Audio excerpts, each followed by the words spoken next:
なんと走行距離3000キロ。はまだビニールついてるからね。とにかく静かな車を作ろうっていうことを徹底して目指していったんだね。すごい技術の結集ですねこれはね。そしてこのシートカバーで、この個体に関してはなんとビニールまでまだついてるんですよ。やっぱソフトの中にちょっと芯がある感じがする。コシのある麺とちょっとソフト麺と麺が硬くなりました。そうだね、はい、どっちもうどんではあるんだけどね。そうなのそうなの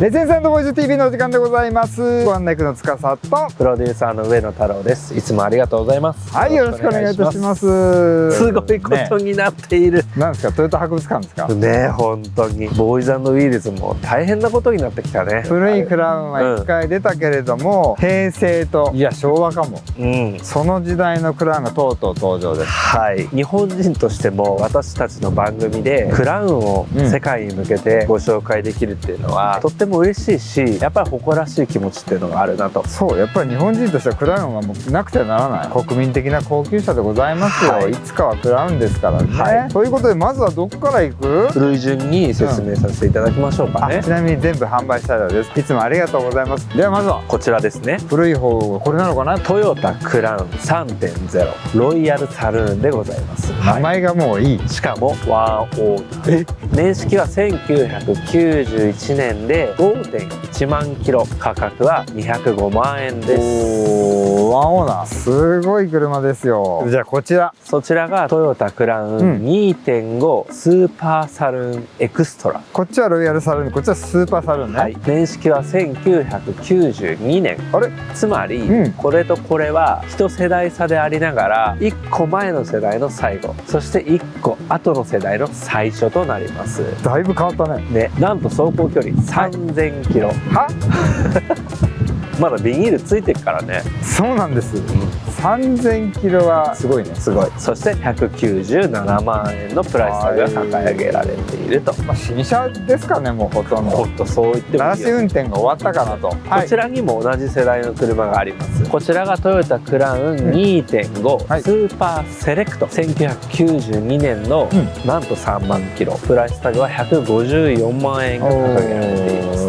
いいですね、今日ねこの2台がメインになるんだけれども、3台とも販売中で、概要欄のリンクからそれぞれの詳細をご覧いただくことができます。今回この2台、まずはじゃあそうだね、こちらの世代からより詳しく見ていこうかなと思います。はい、お楽しみに。クラウン大特集。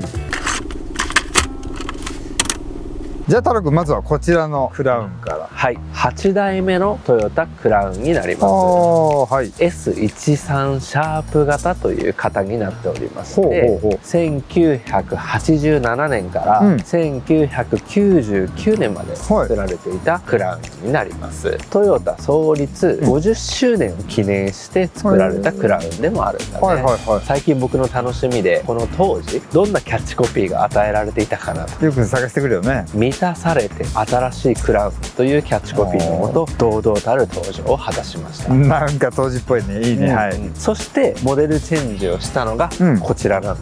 じゃあ9代目ですか？8代目に対して9代目 S14 シャープ型と言われているんだけれど、14クラウンっていうのかな。はい、1991年から1995年までひとまず作られたんです。はいはい、ちょっと待ってください。これ99年までって言わなかった？はい、鋭いです。で、どういうこと？これは、クラウンの主力モデルがハードトップ系に移行したんだね。つまり91年10月にはハードトップモデルのみがモデルチェンジしてるんです。ああ、そういうこと。その間並行してこちらの方は販売され続けていたと。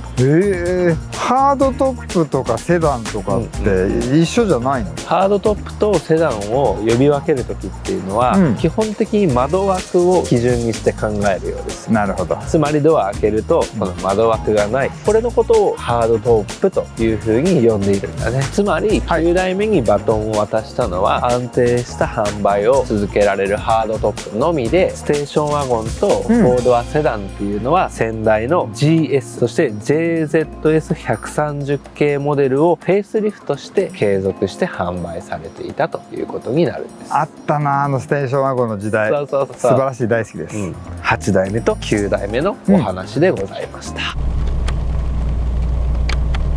じゃあタルちゃん、まずは8代目クラウンから見ていきましょう。8代目以前のクラウンにも3ナンバーモデルがありました。エンジンの排気量ゆえに3ナンバーだったっていうのがあるんだね。一方でこちら、8代目はボディサイズからして3ナンバーにすっかり成長しました。50周年記念ですね。リッチになりましたね。ちなみにじゃあその3ナンバーのサイズはいかに？全長が 4860mm、 幅が 1745、前高が 1400mm でございます。なるほど。ホイールベースは 2730mm です。たっぷりとありますね。もうボリューム感が7代目と比べても一気に増してる、そういうイメージですね。そうだね。まあ1980年代後半といえばバブル。そう、だからこの時ってもう BMW もメルセデスもそんなに珍しくない存在だったんだよね。その中で日本車の高級サルーンとしてどのような価値をお客様に提供していくかっていうところを非常に練られた車であったんだ。なるほどね。これはもう伸びやかな印象、華やかな印象っていうのがすごくありますよ。重厚感も増しただろうね。瞬く間に8代目クラウンとして一気に認知されていったモデルであったと。よく見かけた覚えがございます。そうだよね、クラウンといえばこれっていう方も中にはいらっしゃるんじゃないかと思う。なるほど、代表的な1台ですね。で9代目ですよ。あれやな。行ってみようか。タラちゃん9代目でございます。9代目トヨタクラウン、ボディサイズ自体は需要に応えて5ナンバーと3ナンバーの2本立てになりました。マーケティング入ってきたね。3ナンバーサイズなんだけれど、これは全長は 4800mm、 幅は 1750mm、 高さは 1415mm。 なるほどな、3ナンバーだね今となってはね。主に後部座席の居住性を向上させました。それでこのハードトップモデルは伝統のロイヤル、それとマジェスタ、この世代で出た。ここでマジェスタ登場。キャッチコピーはですね、出たよ。2個あるんだけど、全てはクラウン。ちょっと興味深い表現だよね。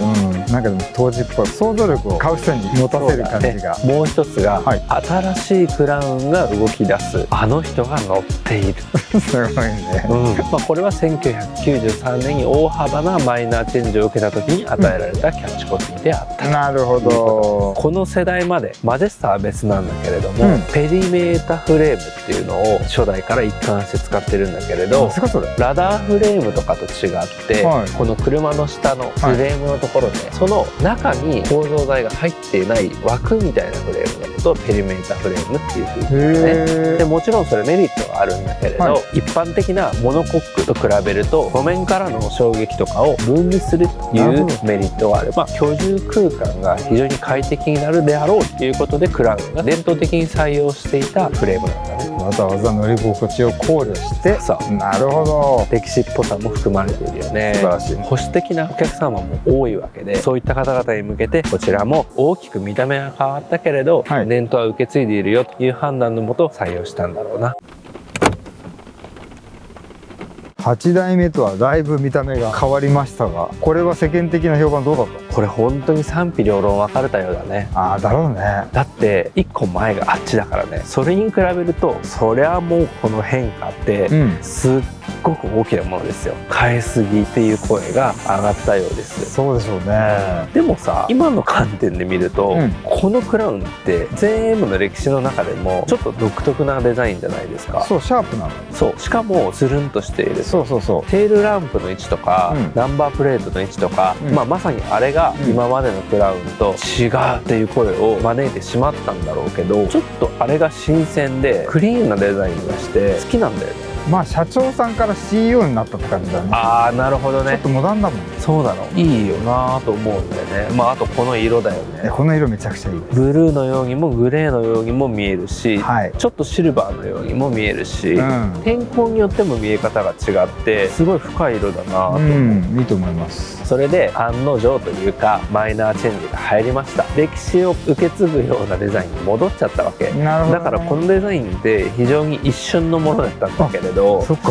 まあ、だからこそ僕がこういうの好きなんだろうな。太郎君はこっちの方が好みかもね。ちょっとそういうヒストリー上の寂しさとかまで含めて、なるほど、なんかすごく感情移入しちゃうの。ちょっとボーイズ的にはこっちを応援しちゃうか。そうだよね、とはいえデザインをひいきなしに見てもクリーンな見た目、そうよね、つるんとした見た目が、クラウンっていうことも置いといてもすごくいいなと思っちゃうんだよね。わかります。ここで一つクラウンの潮目が変わったんでしょうね。今までの威厳みたいな伝統から一気にシャープになってきた、トヨタも革新を起こしたかったのかもしれません。歴史の勉強ですけど、これはじゃあもう外装はたっぷりと見比べさせていただきました、8代目の方から内装を見つつも市場に出かけてみましょうか。では行ってまいります。よろしくお願いします。8代目から。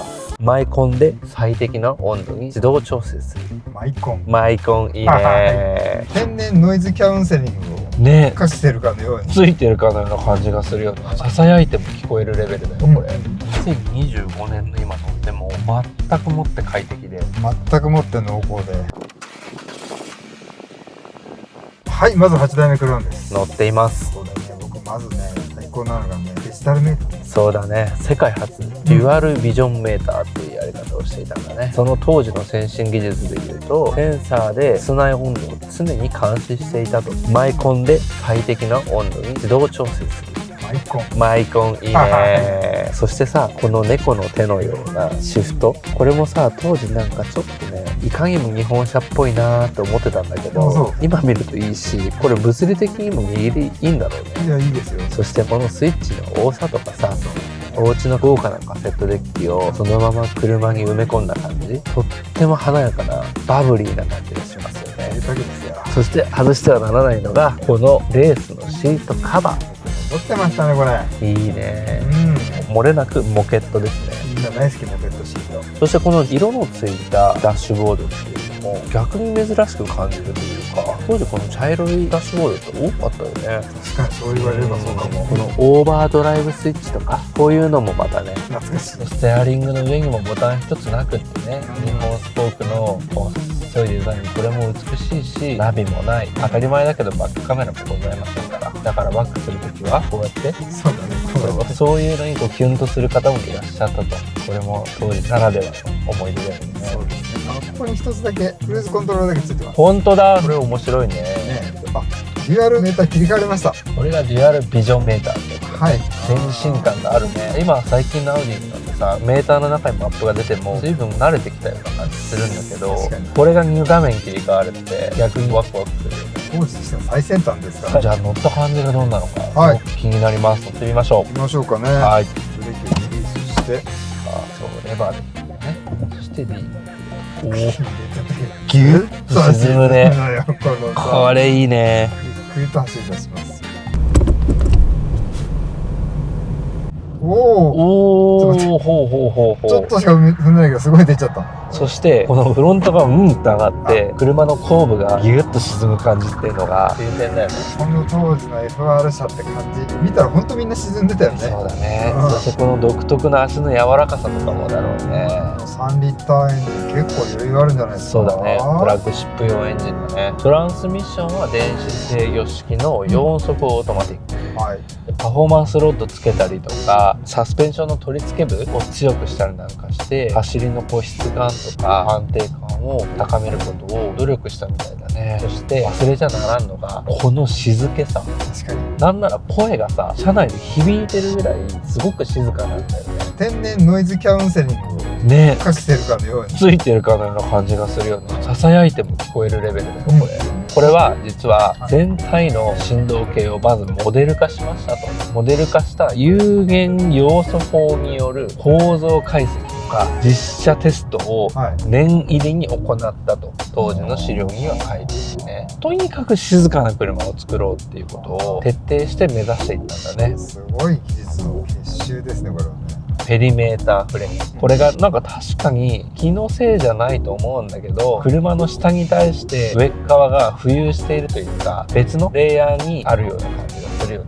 そこでこう和らげてるね。柔らかい足に対して硬いボディ。車が全くさ、みっしりともこう歪んだ感じがなくて、こっちが進めばあっちが浮く、こっちが進めばあっちが浮くっていう風に一体になって堅牢な感じがすごくしてくるよね。とてもフラットにスッと進みます。乗っててどうですか？とってもね、おおらかな気持ちになります。タクシー運転手さんだったらこれに乗りたいかな。これだとやっぱり一日乗ってても疲れないんじゃないかな。絶対疲れないね。助手席はどう？もう最高。乗っててすごく柔らかい。あと明るいよね、車内が。確かに。窓が広いから、あと四隅もつかみやすいんじゃないですか、これ乗ってると。僕ら大好きなフロントにポッチがペッピッとついてる。あれがね。そうそう。ちょっと狭い道でも今くるっと回れますからね。そうだね。これが今度世代変わって9代目ってどう変わるんだろうっていうのがね、見た目もそうだし走りも変わんのかな。乗ってみましょう。はい、9代目のクラウンです。はい。趣が違う。現代っぽくなってる。この時セルシオも出てきましたよね。あ、そういうこと？あそこで上に行っちゃってるもんだから、ちょっと先代のクラウンに対しても、そしてセルシオに対してもかなり民生化されたイメージがある。もちろんグレードによってね、ウッドの量とかは違うんだけれど、少なくともまずこの曲面基調全然違うね。立体感がすごい。確かさっきまでは絶壁のようなインパネに四角いボタンカチカチカチみたいな感じに対して曲線になって、ボタンの数も減って、しかもボタンも角が面取りされてるね。丸いね。本当です。素材感もね、現代的になりましたし、一気に変わった印象がすごくあります。変わらないのはこのモケットシート、そしてこのシートカバーで、この個体に関してはなんとビニールまでまだついてるんですよ。やば。あとカーテンもいいね。いいリアカーテンで、サイドもちゃんとモケットがあしらわれてもありますし、こっち側サイドにもビニールがかぶさってる。そうなんですよ。どれぐらい変わったのかエンジンを始動した時から分かるんじゃないかな。はい、行ってみましょうか。でまずギアを入れた時から違ったからね。いくよ。あ、これもちゃんとリアが下がりますね。沈み込んだよ。なんか喜んじゃうよね。そう、発進しましょう。はい。あ、おー、アクセルフィーリングが全然変わりました。どう変わった？こちらの方が踏めば踏んだ分だけちゃんと走る、いい意味で素直になりました。あちらは結構クイックだったんで、下からトルクボーンってあったんですけど、こちらじわーっと踏むとじわーっといく。あと乗り心地も随分違うと思います。僕先代は割とぐにゃぐにゃの中の柔らかさ、快適性っていうのがあったんだけど、こっちはちょっとコシがありますね。ありますあります。もちろん当然ソフトなんだよ。ソフトの中にちょっと芯がある感じがする。コシのある麺とちょっとソフト麺と麺が硬くなりました。そうだね、はい、どっちもうどんではあるんだけどね。そうなのそうなの。エンジン展開はですね、3リッター直列6気筒でしょ。あとは 2.5 リッターもありました。こちらかな、はい、そして2リッターもありました。2リッターもあったんだ。あとね、4気筒ディーゼルターボっていうのがあったんだね。すこれごい。知らなかった。やっぱ昔は細かく区切ってたよね。でトランスミッションは4速 AT がメインだったんだけれど、一部5速 AT も採用している。これもそしてオーバードライブスイッチは漏れなくついております。ついているね。そして相変わらず猫の手のようなシフトレバーは健在でございます。いいね、はい、やっぱりこの車もめちゃくちゃ静かだ。ほとんど無音って言っていいんじゃない？ノイズキャウンセリングは健在でございます、ね、そして踏むとまた後ろからグッと押してくれる。いいね。フロントが浮く例のやつがね、この動きだよね。はい、健在でございます。そしてさ、フロントガラスから見るこんもり盛り上がったボンネット、そしてドアミラーから見える中央に向かってこんもり盛り上がったドアパネル、本当に同じクラウンかっていうのが、しかも一世代差かっていうのが信じられないぐらい別の雰囲気がするよね。景色が別物です。だからボディサイズも大きくなって丸くなって、やっぱさ、欧州車をかなり意識した風格をこの世代から出していることがわかるね。確かに。丸くなると先っちょ見えづらくなるじゃない、はい、この車は左前にポールがついております。コーナーポールってやつね。コーナーポールがついてるんで角が分かりやすい。これってほんとこうやって乗るとさ、実用的なんだね。なんであれついてんのって子供の頃は思ったんだけど、ね、運転する立場になってみるとこんなにありがたいものないなっていう。そして今この時代のさ、車のこの大事な要素にもなってるよね。そうそう、ついててほしい装備の一つ。いやしかしさ、2025年の今乗っても、全くもって快適で、全くもって濃厚ですごいねこれ。やっぱりクラウンはすごいところを目指して作ってたっていうのがよくわかりません？まあだからさ、この2世代乗って、改めてこっちの9代目に乗ると8代目がクラシックカーの雰囲気がすることがわかるよね。見た目もそうだし、乗り味もそうだし、いろんなとこ撮ってもクラシックカーの域に足を突っ込んでるような感じした。逆に言うとこっちはかなりモダンカーだよね。そうなの。これは急に現代の車になっちゃってるから、これも好みですね、どちらを選ぶかっていうのは。まあ本当好きな方をっていうところだと思うし、何よりやっぱすごいのは、どっちに乗っても全く趣も雰囲気も異なるのに、でもクラウンであるっていうことは明白じゃないですか。そうなのよ。これがやっぱクラウンのすごいところであり、魅力でもあるなと思う。日本の自動車界をリードしてきた1台と言っても過言じゃないね車種ですから、車作りの審査に感動させていただきました。トヨタのプライド感じるわ。はい、試乗させていただいて、たっぷりのお水なすごかったね。社長さんになったような気分ではい。まあやっぱこの8代目の作り込みの良さというか、確かにぎゅうぎゅうに煮詰まったところがすごく感じられたし、一方で9代目が新しい時代作りに行くぞと。それはもう外中のデザインにおいてもそうだし、走りにおいても、その姿勢みたいなものを僕はこれ両方乗って学ばせていただいたかなと。よくぞ言い当てました。本当そんな感じでした。同時に新型って本当すごいパーソナルカーというか、割とカジュアルにも乗ることを許されちゃう車だと思うんで、そうだね。やっぱりこの時代のクラウンの重みというか、人を選ぶ感じ、これってこの時代のクラウンにしかなかった魅力だなと思いました。確かに厚みがここの2台には詰まってますね。とはいえですよ、これをさらっとボーイズたちが都会で乗るっていうのも粋なことだと思うし、もちろんマニアックな心を持ってもう一度クラウンを勉強するために乗っていくっていうのも一つ、意外にも受け皿は大きいですよね。そしてボディサイズもさ、都会でも乗りこなせる。そうだよね、小さいからね。そうなんですよ、都市部の立中でもさ、幅が1800とかあるじゃん。どっちも入ります。あとこのタイヤのハイトもあるから、20インチとか21インチのホイールでさ、もうがれ傷怖いみたいな乗り方をしなくてもいいよね。そうなんです、余裕があります、とにかく僕は今日クラウンに改めて乗って、やっぱりこのヒエラルキーの頂点にある人たちのために作られた車だなっていうのを改めて感じたし、いつかはクラウンって言われてた時代、あの言葉の重みっていうのも今乗ってもすっごいよくわかりました。その通りだと思います。とはいえ今はヒエラルキーのトップじゃなくてもこの2台は鮮度出しやすいところに来てますよ。そういうところまで来たよね。来ました。一方でレア度はどんどん増していきますよ。確かにどんどん少なくなっていくし、つまり値段も少しずつ上がっていくんじゃないかと僕は予想しています。今が買い時ですね。そうだね、いやー勉強になった。こちらこそ。日本の車の歴史はカローラの歴史であり、そしてクラウンの歴史であると、すごいこの贅沢な体験を私はさせていただきました。私も一緒に勉強させていただきました。ありがとうございました。日本の車の文化を学ぶこの2台、とても入りやすいかもしれないですね。そうですね。そういうことで今回のレセンス&ボーイズ TV はなんと8代目と9代目トヨタクラウンをご紹介させていただきました。学びも多い回でございました。また見てね。ありがとうございました。待ってますよ。